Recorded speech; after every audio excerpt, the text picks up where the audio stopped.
그리고 두 번째는 이제 캄보디아 코로나 상황이 어떤가 많이 궁금해하시기도 하는데요. 캄보디아는 뭐 코로나가 없다고 생각하고 살고 있습니다. 없다고 있긴 있어요. 그런데 이제는 뭐 걸려도 그냥 알아서 감기약 먹고 집에서 누워 쉬고, 그래도 뭐 직장이나 이런 데서도 나 감기 걸렸어요 이러면 그냥 그럼 쉬어라 다 나으면 나와라 이렇게 하면서 그냥, 그래서 뭐 그냥 한국에서 입국할 때 이제 캄보디아에서 입국하거나 교회 활동이나 모든 활동이 자유롭습니다.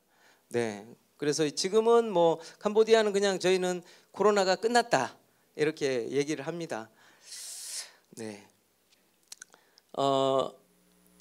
말씀을 또 전하기 전에 저는 감사를 드리고 싶습니다. 사실은 제가 이제까지는 생각을 못하고 쭉 달려왔던 것 같아요. 생각을 못하고 사역하고 또 이렇게 선교사로 정말 하나님 인도하심 따라 그냥 쭉 왔다고 생각하고 뒤도 안 돌아봤던 것 같은데, 이번에 이제 사역 보고를 준비하면서 하저교회를 이제 와서 또 목사님께서 이렇게 기회를 주셔서 사역 보고를 한다고 생각하면서 쭉 적어봤습니다. 제가 하저교회 언제 왔고 또 하나님께서 어떻게 하셨고 이런 걸 쭉 적어봤더니 제가 2007년에 처음 이제 단기 선교로 갔거든요. DTS 훈련을 하고, 그리고 2009년에 1년 6개월 정도를 마치고 돌아왔습니다. 그래서 2009년에 3월에 하저교회에서 결혼식을 했어요.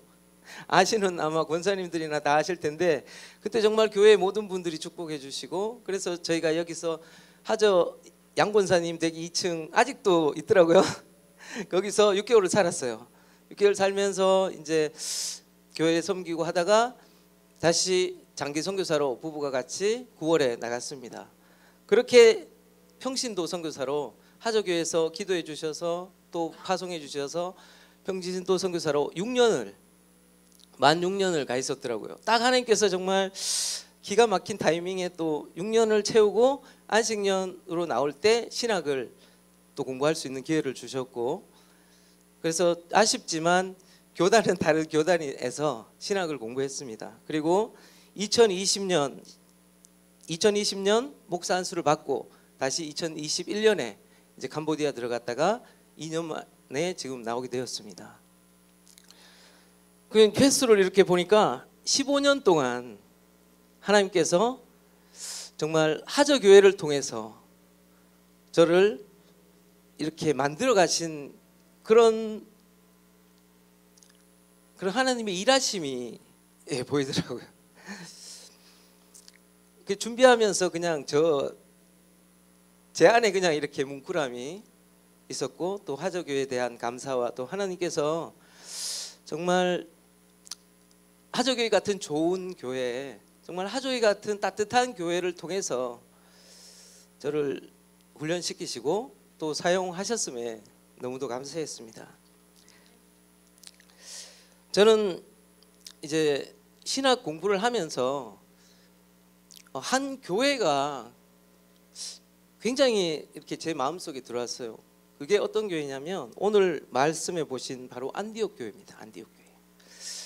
우리 한국 교회도 문제도 많고 또 뭐 전 세계 지금 뭐 유럽이나 미국이나 전 세계가 사실 교회들이 힘든 가운데 있는데, 그런 이유가 뭘까 사실은 좀 많이 생각하게 되더라고요. 신학을 공부하고 하면서 그때 어쩌면 우리가 정말 그리스도인으로서 그리스도인답게 살지 않아서 그런 건 아닐까라는 그런 고민을 많이 하게 됐습니다.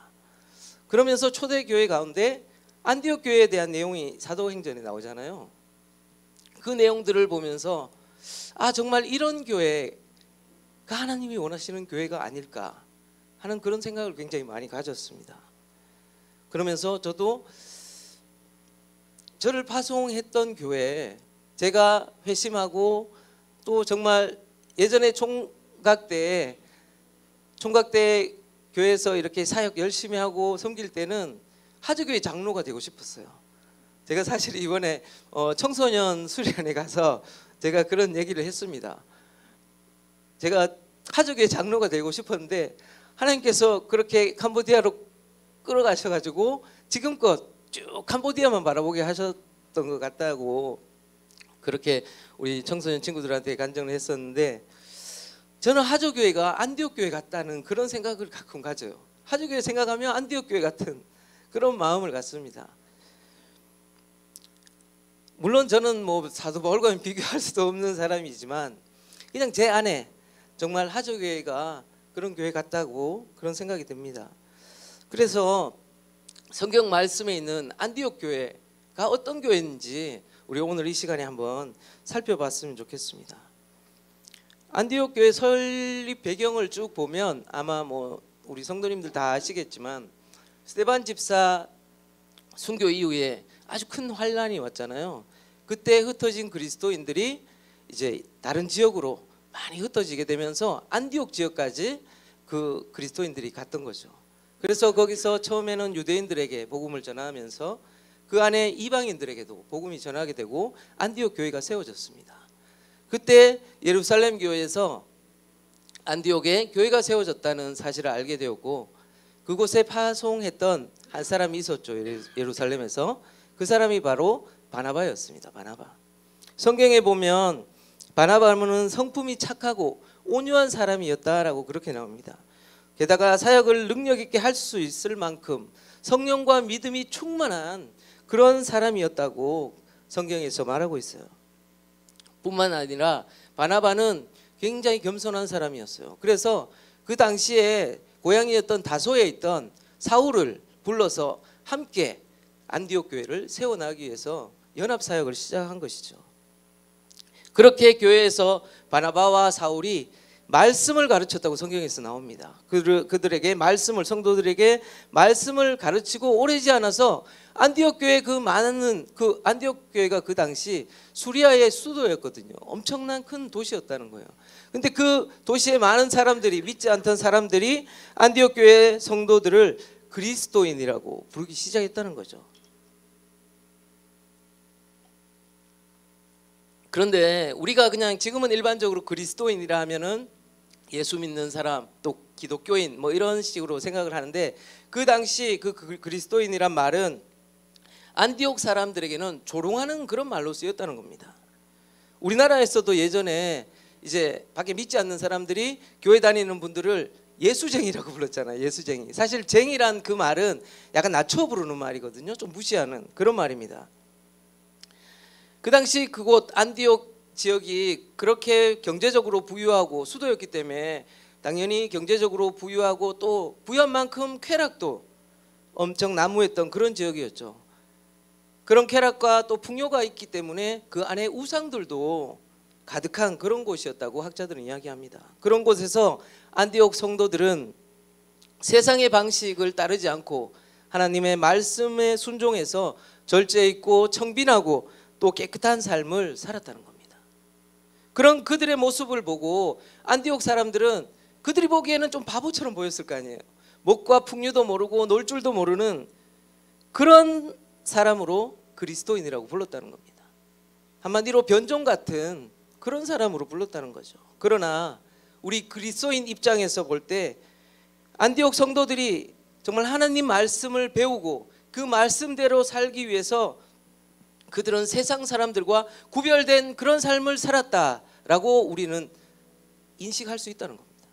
그만큼 또 안디옥 성도들은 신앙적으로도 성숙되어져 있었다는 것을 우리는 알 수 있잖아요. 어쩌면 지금 세상에 많은 사람들이 어디에 살고 또 무엇을 누리며 살아야 되는가에 굉장히 많은 그런 포인트를 주고 있죠. 생각들을 그런 데 많이 두고 있습니다. 그러나 안디옥 교인들은 우리에게 그렇게 말하고 있는 것 같습니다.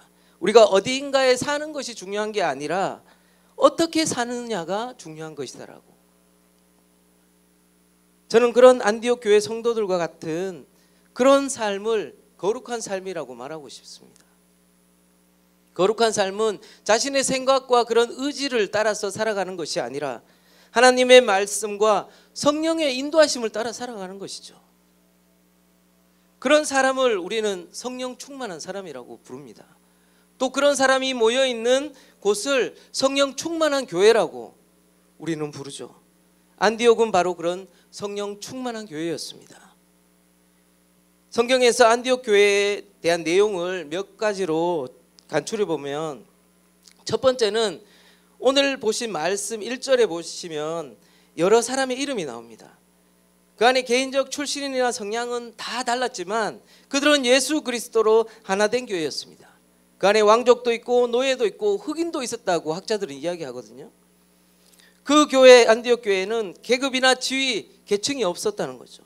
그냥 오직 그리스도 예수 안에서 각 지체였습니다. 서로가 하나로.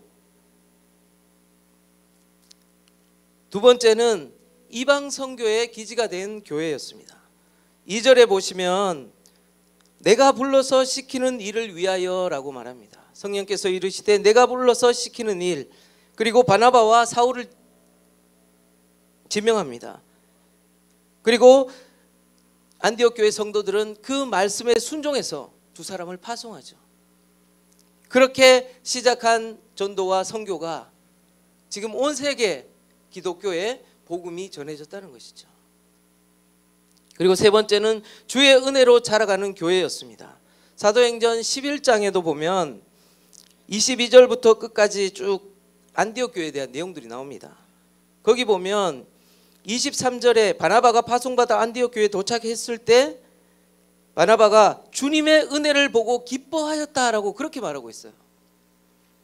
우리 한번 생각해 보았으면 좋겠습니다. 주님의 은혜를 보고 기뻐하였다. 과연 바나바가 그 안디옥 교회에 딱 도착했을 때 그 성도들이 어떤 모습을 보고 주님의 은혜가 가득한 그런 교회였다고 생각했을까?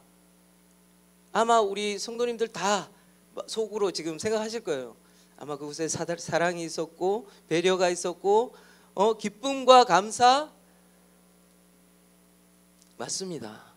바로 그런 모습이 하나님의 은혜가 넘치는, 하나님의 은혜가 있는 곳의 모습이죠. 그런 모습을 보고 주님의 은혜를 보고 기뻐하였다라고 그렇게 말하는 겁니다. 저는 하저교회가 그런 교회가 되길 주님의 이름으로 축복합니다. 그리고 네 번째 보면 불신자에게 본이 된 교회였다는 거죠. 앞에서 말씀드린 것처럼 그리스도인이라고 불렸던 것이 그리스도인을 통해서 불린 게 아니라 세상에 안 믿는 사람들이 그들의 삶을 보고 그리스도인이다 라고 불렀다는 겁니다. 그들과는 다른 삶, 그들과는 살아가는 모습이 구별되어 있다는 것이죠.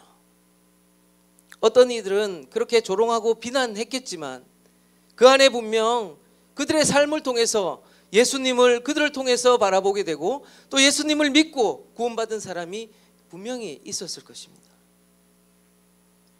성령 충만한 교회와 성도는 세상과는 구별된 그런 거룩함임을 기억하시면 좋겠습니다. 다섯 번째는 구제에도 힘쓴 교회였습니다. 11장 29절, 사도행전 11장 29절에 보면 예루살렘 교회에 큰 흉년이 들어서 기근이 이제 들어서 어려울 때 안디옥 교회 성도들이 각각 힘대로 부조를 모아서 부조를 보냈다고 그렇게 말하고 있어요.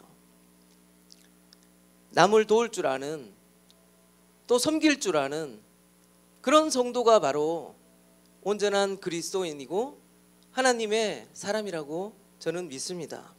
이런 여러 가지 특징들을 볼 때 안디옥 교회 성도들이 얼마나 말씀을 잘 배우고 또 신앙적으로 성숙했는지를 우리는 그리스도인이기 때문에 더 잘 알 수 있다는 것이죠. 이런 안디옥 교회가 될 수 있었던 것을 저는 11장 26절에 그 해답이 있다고 생각합니다. 11장 26절 한번 같이 읽어볼까요?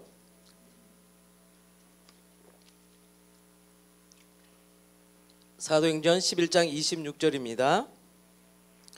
자, 읽겠습니다. 시작. 만남에 안디옥에 데리고 와서 둘이 교회에 1년간 모여 있어 큰 무리를 가르쳤고 제자들이 안디옥에서 비로소 그리스도인이라 일컬음을 받게 되었더라. 아멘. 저는 교회가 물론 믿음으로 또 이렇게 모여서 예배드리고 중요하고 필요하다고 생각합니다. 하지만 교회 안에서 더 중요한 것이 있습니다. 말씀을 배우는 것. 말씀을 배우는 것처럼 중요한 것이 없다고 생각합니다. 그리고 저의 삶을 돌아봐도 그렇습니다. 저는 하저교회에서 인격적으로 정말 주님을 만났고 제 삶을 헌신하기로 마음먹었던 그때에 교회에 있는 모든 교육과 훈련 과정에 참여했습니다. 정말 그때 알파 코스, DTS, 또 단기 선교, 그리고 전도 폭발도 그때 있거든요. 사실은 제가 지금 전도 폭발 사역을 하고 있는데 그때 하조교에서 총각 때 전도 폭발 훈련을 했더라고요. 그렇게 하나님께서 인도하신 정말 저는 그런 경험이 있고 저희 간증입니다. 그렇기 때문에 여러분께 정말 권유한다면 목사님께서 어떤 프로그램을 또 성경 공부나 또 훈련 프로그램, 제자 훈련을 한다고 한다면 적극적으로 참여하시기를 정말 권유하고 싶습니다. 목사님들은 본인의 이익을 위해서 하시는 게 아니거든요. 제가 청소년 수련회 때도 그렇게 얘기했어요. 목사님들은 그냥 자기에게 맡겨진 양이 잘 자라서 정말 잘 성장하고 믿음으로 잘 세워져서 정말 하나님께서 기뻐하시는 일꾼, 하나님께서 원하시는 그런 사람으로 되기를 원하시는 거예요. 저도 캄보디아에 사역하지만 사역자들이 그렇게 되기를 간절히 원하는 마음으로 늘 가르치고 기도하고 있습니다. 그래서 교회에서 만약 어떤 프로그램을 한다면 적극적으로 참여하십시오. 분명 그 안에 하나님의 뜻이 있고 그 안에 하나님께서 여러분을 훈련시키는 과정이라는 것을 꼭 기억하셨으면 좋겠습니다. 그렇게 말씀을 배우고 성령 충만한 교회들을 통해서 하나님께서 하나님의 그 지상 명령인 복음 전도, 복음을 전파하고 선교하는 그 사역을 이루어 가신다는 것이죠. 하나님께서는 스데반의 순교를 통해서 안디옥 교회를 세우셨고 그리고 땅끝 선교에 문을 여셨다는 겁니다. 안디옥 교회는 사도 바울의 1, 2차, 3차 선교 여행의 출발지가 되면서 동시에 1차, 2차 선교 여행의 도착지가 되었습니다. 그만큼 선교 여행에 시작을 하고 또한 선교에 지대한 영향을 끼친 교회가 바로 안디옥 교회라는 거예요. 하나님께서는 사도 바울을 사용하시기 위해서 바나바를 통해서 안디옥 교회로 보내신 거죠. 우리는 때로는 성경을 읽을 때 우리의 입장에서 생각할 때가 많습니다. 그러나 때로 우리가 하나님의 입장에서 이렇게 바라봐야 될 때가 있거든요. 하나님께서 그렇게 인도해 가셨다는 것이죠. 안디옥 교회는 성령 충만한 교회였기 때문에 사도 바울을 세우고 또 선교 사역에 함께 동역해 줄 그런 기도할 수 있는 교회였기 때문에 하나님께서 사도 바울을 안디옥 교회로 부르신 거라고 믿습니다. 안디옥 교회는 그래서 사도 바울과 또한 바나바를 파송해서 보냈고 사도 바울은 1차 선교여행, 2차 선교여행을 마무리하면서 파송교회였던 안디옥 교회에 와서 보고하며 하나님께서 주신 은혜를 나누었다라고 성경에서 그렇게 말하고 있습니다. 또 우리가 잘 아는 것처럼 사도 바울은 그 전도여행을 통해서 많은 교회들을 세웠습니다. 그리고 그 교회들은 모두가 사도 바울의 선교의 동역자들이 되었습니다. 그리고 사도 바울도 교회를 위해서 많은 서신을 기록하게 되었는데 우리가 지금 보고 있는 성경, 신약 성경에 보면 사도 바울의 서신들이 많이 있잖아요. 고린도 교회, 그리고 또 에베소 교회, 빌립보 교회, 골로새 교회, 데살로니가 교회 같은 그런 교회들에 대해서 사도 바울의 글을 볼 때 그가 얼마나 교회에 대한 애정과 사랑이 깊었는지 우리는 알 수 있다는 것이죠. 그것처럼 사도 바울의 선교는 안디옥 교회와 같은 성령 충만한 든든한 교회가 있었기 때문에 가능했습니다. 그리고 사도 바울의 사역을 위해서 늘 기도해 주는 교회들의 기도가 있었기 때문에 사도 바울은 자신에게 주어진 그 소명을 감당할 수 있었다는 것이죠. 성령 충만한 교회가 또 성도들의 기도가 사도 바울을 날마다 성령 충만으로 이끌어갑니다. 그리고 선교사였던 사도 바울은 또 그 교회들이 있었기에 어떠한 문제나 어려운 사역 앞에서도 두려워하거나 멈추지 않고 담대하게 나갈 수 있었다는 것입니다. 하나님께서 세우신 교회와 선교사는 하나님 나라를 함께 세워가는 동역자입니다. 사도 바울이 하나님께서 쓰시기 위한 그릇이었다면 그 그릇을 잘 사용하시기 위해 하나님께서 교회를 함께 세워가신다는 것이죠. 때로 우리는 어쩌면 하나님의 말씀, 세계적 세계를 바라볼 때 성경적으로 바라보는 그런 세계관이나 성경적인 삶은 세상 사람들이 보기에는 굉장히 어리석어 보일 수도 있습니다. 그러나 하나님 보시기에 그런 삶이야말로 그리스도인이라고 불리는 우리에게 가장 아름다운 삶이며, 또한 그런 사람들을 통해서 성령 충만한 교회를 세우고 이 땅에 하나님 나라를 세워가는 것이라는 것이죠. 그런 교회를 통해 바나바와 바울 같은 선교사들이 세워지고 하나님의 일들이 이루어지는 것입니다. 그래서 저는 하저교회가 늘 기도합니다. 후원교회들 또 파송교회를 위해서 늘 기도하는데, 저는 하저교회가 안디옥 교회 같은 그런 성령 충만한 교회가 되기를 기도합니다. 주의 은혜가 충만한 교회가 되기를 기도합니다. 또한 주의 기쁨이 되는 그런 교회가 되기를 날마다 기도합니다. 그리고 저는 저에게 맡겨진 사명대로 하나님 앞에, 또한 기도해 주시고 후원하시는 교회 앞에 선교사로서 주신 사명 잘 감당하는 것이죠. 그래서 3개월에 한 번씩이지만 선교 소식지를 보냅니다. 이렇게 여러분께 또 교회로 보내면 아마 게시판에 이렇게 붙어 있더라고요. 관심 있게 또 봐주시고 또 기도할 내용이 있으면 함께 기도해 주시면 분명히 그 일들이 하나님의 뜻 가운데 이루어져 갈 겁니다. 그런 관계 속에서 교회는 날마다 성령 충만하고 또 성장해가며, 저 또한 캄보디아에서 선교지에서 성령님의 인도하심으로 맡긴 사역 잘 감당할 때 우리 모두가 하나님의 기쁨이 넘치는 그런 삶을 살아가게 될 것이라고 믿고 있습니다. 그렇게 함께 하나님의 나라의 동역자로 이 땅과 또 온 열방에 예수 그리스도의 복음을 전하고 오직 하나님의 영광을 드러내는 하저교회 성도님들의 삶이 되시기를 주님의 이름으로 축복합니다. 네, 1차 사역에서 저는 이제 교회 사역을 했었습니다. 그리고 그때 하나님께서 기회를 주셔서 캄보디아에 있는 대학을 다녔어요.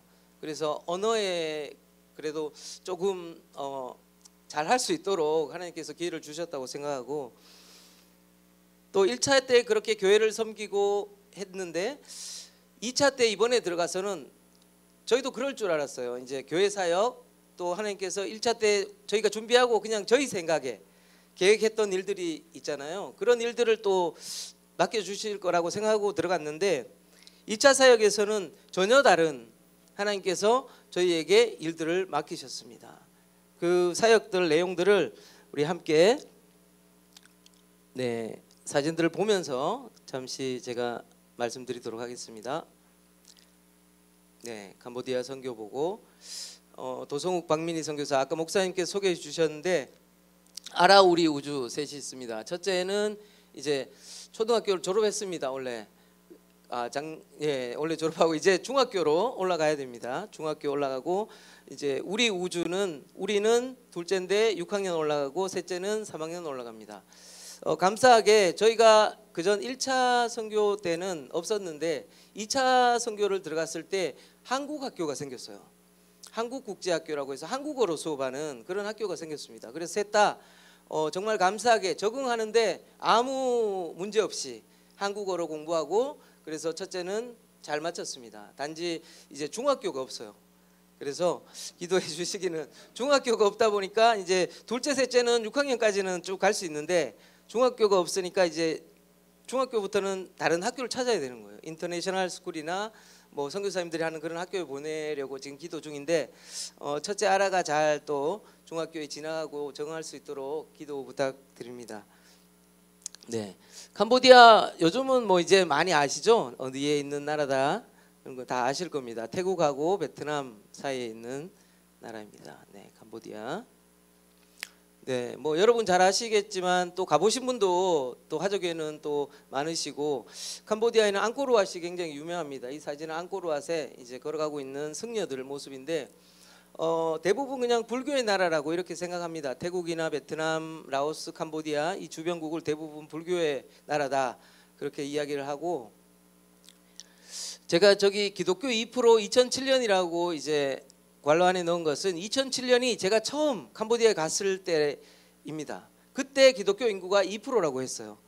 선교사님들한테 듣기로. 그래서 2%라고 적었는데 이제 뒤에 보시면 이렇게 승려들이 다니면 아주 그냥 맨발로 정말 뛰어나와서 이렇게 아까 제가 했던 것처럼 그게 인사도 되지만 이제 승려들한테도 그렇게 할 때 굉장히 손을 공손하게 해서 그렇게 하고 시주도 합니다. 네.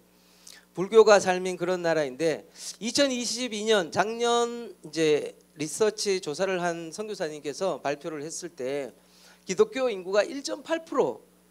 그러니까 이제까지 사실 캄보디아가 외국 선교사님들, 서양 선교사님들이 들어오신 지 100년이 되었습니다. 그리고 지금 한국 선교사님이 들어가신 지도 30년이 됐고 각 지역의 교회도 많고 지금 뭐 프놈펜 시내에는 신학교가 각 교단별로 있어요. 그런데 왜 인구수는 늘어나지 않는가? 사실 저도 고민하게 되고 또 많은 선교사님들이 고민해 봐야 될 그런 문제라고 생각합니다. 네. 아까 방금 말씀드린 것처럼 저희는 사실 2차 선교에서도 1차 선교와 마찬가지로 그렇게 하나님께서 인도해 주실 줄 알았어요. 교회 사역을 하고 또 이제 사실 저희는 지방에 갈 그런 생각도 가지고 있었는데 하나님께서 처음에 저희가 2021년 캄보디아에 들어갔을 때 이제 전도폭발 이 사역을 하신 분이 계셨어요. 10년을 사역을 하시고 근데 그분이 시니어 선교사님으로 캄보디아에 들어오셨어요. 거의 나이가 60이실 때. 그래서 10년이 되시니까 은퇴하실 때가 되신 거죠. 그래서 지금 전도폭발 사역을 10년을 하시고 계시다가 누군가에게 이제 이양을 하고 이렇게 사역을 넘겨줘야 되는데 그 사역을 이렇게 맡길 사람이 없는 거예요. 그러시면서 그분 두 분 이제 부부셨는데 기도하시면서 저희가 들어간다는 그런 얘기를 들으신 겁니다. 그러시면서 저희한테 갑자기 어느 날 오셔가지고 기도의 응답이라는 거예요. 그런 이 부담되는 말이 저희 정말 엄청 부담을 갖고 그럼 저희가 기도해 보겠다고 그렇게 이야기하면서 근데 그 당시에 코로나로 캄보디아도 아무것도 할 수 없던 그런 때였습니다. 2021년 3월이 코로나가 터지면 엄청나게 확산되면서 락다운되고 지방도 이동도 못하고 저희도 집안에 갇혀서 거의 한 5, 6개월을 집안에만 있고 아이들은 온라인 수업 막 그랬거든요. 그러면서 기도하면서 이제 저희들이 하나님께 기도하면서 하나님 정말 지금 이때가 지금 이런 상황 속에서 하나님께서 지금 저희에게 말씀하시는 거면 저희가 순종하겠다고 그렇게 또 기도하면서 하나님께 기도하고 저희가 전도폭발 사역을 이양받기로 했습니다. 네. 그분들이 가면 그 다음에 하실 분들이 없었어요. 그래서 저희가 전도폭발 사역을 이양받기로 하고 이제 이양받은 지 2년 차가 되는 겁니다. 들어가자마자 이양받아서 그때부터 이제 이양 절차를 쭉 거쳐오고 있습니다. 네. 전도폭발 아마 제가 아까 말씀드렸지만 제가 훈련을 하저교에서 받았다고 했잖아요. 예전에 아마 받으신 분도 계실 것 같아요. 그죠? 전도폭발 안에 보면 13주 훈련이 있습니다. 그 훈련이 진행이 어떻게 되냐면 이론 수업이 저희가 일주일에 한 번씩 센터나 교회 가서 훈련을 해요. 훈련을 하면 한 번 갈 때 이제 1시간 정도는 이론을 가르칩니다. 이론을 가르치고 실제로 전도폭발 훈련을 실습을 매일 나가는 거죠. 매주. 그래서 그 방법을 익힐 때까지 계속 하는 겁니다. 이렇게 이론 수업이 끝나면 야외로 이렇게 전도하러 나가는 겁니다. 여기는 캄보디아에 있는 대학교인데 대학교 이제 캠퍼스 안에 학생들이 앉아 있으면 찾아가서 저희 앞에 3명이 저 하늘색 입은 자매가 캄보디아의 그 교복 같은 그런 옷입니다. 그래서 저렇게 전도하는 모습이고 그리고 또 이렇게 13주를 전도하다 보면 동네만 하다 보면 뭐 어느 한 3주차 4주차 되면 늘 갔던 집이고 막 그런 거예요. 그래서 좀 멀리 떨어진 데로 가자 그렇게 해서 이제 훈련 받을 때 오토바이를 이동해서 오토바이가 뭐 캄보디아에서는 아주 그냥 제일 편한 대중교통 수단이거든요. 네, 그래서 저도 같이 타고 가서 전도하고 캄보디아에서는 뭐 우기 때는 비가 뭐 하루 종일 요즘은 좀 날씨가 캄보디아도 기후가 많이 바뀐 것 같아요. 예전에는 폭우가 이렇게 한 30분 오고 나면 그치고 이랬는데 요즘은 어떨 때는 하루 종일 한국처럼 그렇게 올 때도 있습니다. 그러면 뭐 전도 이렇게 나갈 때 비가 와도 사실 캄보디아 사람들은 뭐 비 맞는 데 대한 거부감이 전혀 없어요. 예, 저기는 우기 때 뭐 물이 차고 집에 막 그러기 때문에 그래서 비가 와도 전도를 나갑니다. 그리고 전도 갔다 와서는 이제 전도 대상자들, 어떤 사람은 이제 부정한 사람들도 있고 반대한 사람들도 있고 어떤 사람은 이제 또 예수님 영접하는 그런 사람들도 있지만 모두를 위해서 함께 기도하고 이제 그날 훈련을 마치게 됩니다. 그리고 나면 이제 단계별로 수료증을 주는데 저희가 3단계까지 하는데 사실 캄보디아는 한국처럼 1, 2, 3, 4단계가 잘 갖춰져 있지는 않습니다. 그냥 1단계 교재가 번역된 그 책으로 반복적으로 계속 똑같은 훈련을 계속해요. 그래서 2번 하면 2단계 수료증을 주고 3번 하면 3단계 수료증을 주고 그 대신 3번 하면 교회에서 할 수 있도록 그럼 저희가 가서 도와주고 그렇게 진행하고 있습니다. 그리고 가끔은 지방에 이제 떨어진 신학교나 또 교회들이 있어요. 그래서 그런 곳은 저희가 3박 4일 정도 일주일 시간을 잡고 준비해서 찾아갑니다. 찾아가서 이제 학생들에게 이렇게 가르치고 또 나가기 전에 성령의 인도하심을 받는 함께 기도하고 이제 마을로 가는 거죠. 마을로 가면 뭐 옛날 한국처럼 여느 시골처럼 그냥 저렇게 들마루에 앉아서 이렇게 일을 하는 아주머니들 또 할머니들 할아버지를 만날 수 있습니다. 그때 같이 앉아서 복음 제시하고 전도하고 그렇게 훈련을 하는 겁니다. 네. 보면은 뭐 기둥이 막 이렇게 쭉쭉쭉 있잖아요, 그죠?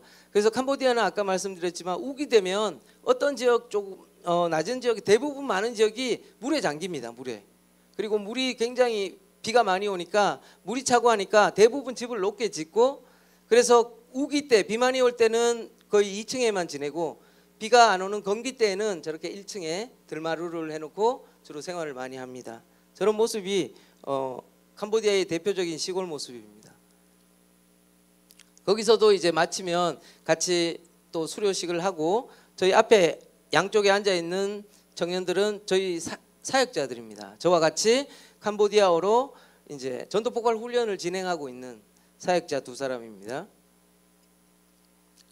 네. 그리고 저도 이번에 캄보디아 가서 알게 되었는데 이제 전도 폭발 사역을 하면서 알게 되었는데 전도 폭발에도 어린이 전도 폭발이 잘 준비되어져 있더라고요. 거기 보면 어린이들을 가르치는 게 아니라 여기 보면 대부분 청년들처럼 보이잖아요. 어린이들을 주일학교의 교사나 그 리더들을 가르치는 어린이 전도 폭발 훈련입니다. 이런 캄보디아 아이들이 동네 가면 막 이렇게 앉아 있어요. 그럼 이런 친구들 이제 그 전도 폭발 훈련 받은 사역자들이나 교사들이 가서 전도를 이렇게 하는 네. 어린이 전포관에는 저렇게 보면 아이들이 좋아할 만한 그런 만들기들이 굉장히 많습니다. 그래서 되게 성경적으로 만들기를 통해서 죄를 알고 또 구원을 알고 하나님을 알아가고 예수 그리스도가 어떤 분이신지 그렇게 설명해 줍니다. 그리고 율동도 또 우리 저희 사역자들이 다 배워서 이렇게 교사들에게 가르치는 모습들입니다. 그리고 이제 이런 이론이 끝나면 마을에 가서 아까처럼 아이들을 만나서 직접 전도를 하는 모습입니다. 네.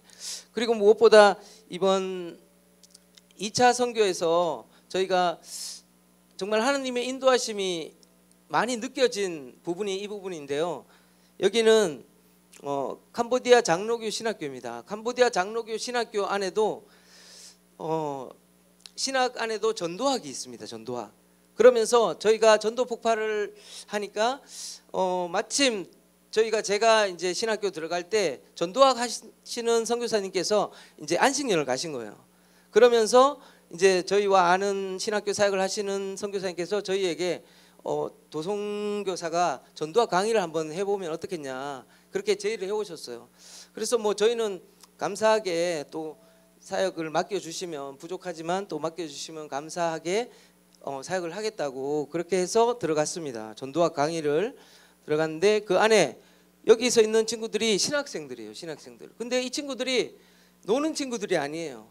그냥 학생. 우리나라는 뭐 이렇게 신학생들이 그냥 공부만 하는 친구들도 좀 있고 그렇잖아요. 근데 캄보디아는 100% 사역자들입니다.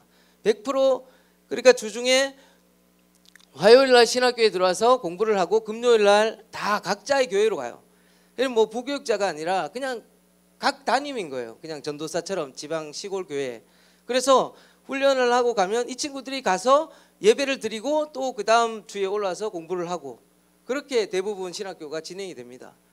다 각 교회의 사역자들인 거죠. 이 친구들에게 이제 복음을 또 전하는 방법을 알려주게 되었어요. 그래서 사실은 정말 하나님 은혜로 정말 하면서 더 많은 은혜를 경험한 것이 뭐냐 하면, 신학생인데도 불구하고 전도하는 방법을 모르고 있더라는 거죠. 전도하는 방법도 모르고 자기들이 수업을 하면서 아, 이게 전도 이렇게 하는 거군요 라고 감사하는 그런 모습을 많이 보았습니다. 그리고 또 한 가지 예화가 있는데, 사역자들 중에 한 명이 이제 제가 과제를 내주잖아요. 이 친구들은 이제 뭐 일주일에 한 번 만나서 이렇게 수업하는 거기 때문에 전도 폭발 그대로 할 수는 없고 실습을 가기 시간이 없었어요. 그래서 제가 그럼 각 교회 가서 각자 마을에 전도하고 리포트를 써라, 보고서를 써오면 그걸로 제가 점수를 주고 그렇게 하겠다고 이야기를 했습니다. 그래서 마을에 가서 이제 전도를 해야 되니까 마을로 갔는데, 막상 처음 마을 사람들 뭐 예수 믿지 않는 사람들한테 하기에는 너무 두려운 거예요, 자기도. 그래서 교인한테 먼저 했답니다. 10년 교회 다닌 교인한테 이제 복음 제시를 하기 위해서 전도 폭발에 보면 두 가지 질문이 있어요. 첫 번째는 뭐 모든 사람이 이제 잘 처음에 이야기를 잘 풀어가는 거죠. 풀어서 이제 모든 사람이 죽는데 죽어서 천국 갈 수 있는지 질문하는 겁니다. 그러면 대부분이 잘 모르겠다 그래요. 두 번째 질문이 뭐냐 하면, 그럼 어쨌든 죽어서 하나님 앞에 섰을 때 하나님께서 내가 너를 왜 천국에 넣어줘야 되는지 그 이유를 말해보라고 하는 거죠. 그때 10년 된 성도가 어떻게 대답했냐면, 자기의 그런 착한 행동이라고 얘기했다는 거예요. 여러분 10년 됐다니까요. 깜짝 놀라시겠죠? 안 놀라시는 것 같은데. 네. 사역자가 더 놀랬다는 거예요. 사역자가 자기가 거기 10년 나온 분이니까 당연히 알고 계실 거라고 생각했겠죠. 캄보디아 시골교회의 현실이 그렇습니다. 사역자들도 가르친 적이 없는 거예요, 말씀을. 그리고 복음이 뭔지도 제대로 가르쳐 준 적이 없는 거예요. 그러면서 전도 폭발을 통해서 복음이 뭔지 알아가는 거, 신학생임에도 불구하고 알아가면서 또 자기는 깨닫게 되는 거죠. 자기가 이제 교인들을 가르쳐야 되겠구나. 신학교 사역을 하면서 참 하나님께서 저에게도 많은 은혜를 주셨고 정말 귀한 사역이다라는 생각을 많이 갖게 되었습니다. 그리고 함께 장로교 신학교 사역을 했는데, 정말 감사하기는 하나님께서 성결교 선교센터입니다. 지금 여기 계신 분이 누구냐면, 지금 교장으로 계신 선교사님이 시온선교회 원로 목사님 자제분인 목사님이시더라고요. 그래서 뭐 이렇게 얘기하다가 이렇게 또 얘기가 돼가지고 또 친하기도 한데, 이분이 성결교 신학교 교장이시니까 저희 전도 폭발을 성결교 신학교에 이제 아예 훈련으로 매 학기, 그래서 이 친구들이 정말 나중에 졸업할 때는 전도는 정말 제대로 할 수 있는 그런 목회자로 섰으면 좋겠다고 그렇게 이야기를 했습니다. 지금 여기 11명이 4학년, 1학년부터 4학년 전체예요. 인원은 적습니다. 그러나 각 교회를 맡고 있는 전도사입니다. 전도사들. 이 친구들이 언젠가는 졸업하면 다 교회로 가서 안수받고 또 목사로 교회를 섬기게 될 거예요. 그때 아마 이 친구들은 정말 자신 있게 성도들에게 말할 겁니다. 전도는 이렇게 하는 거라고.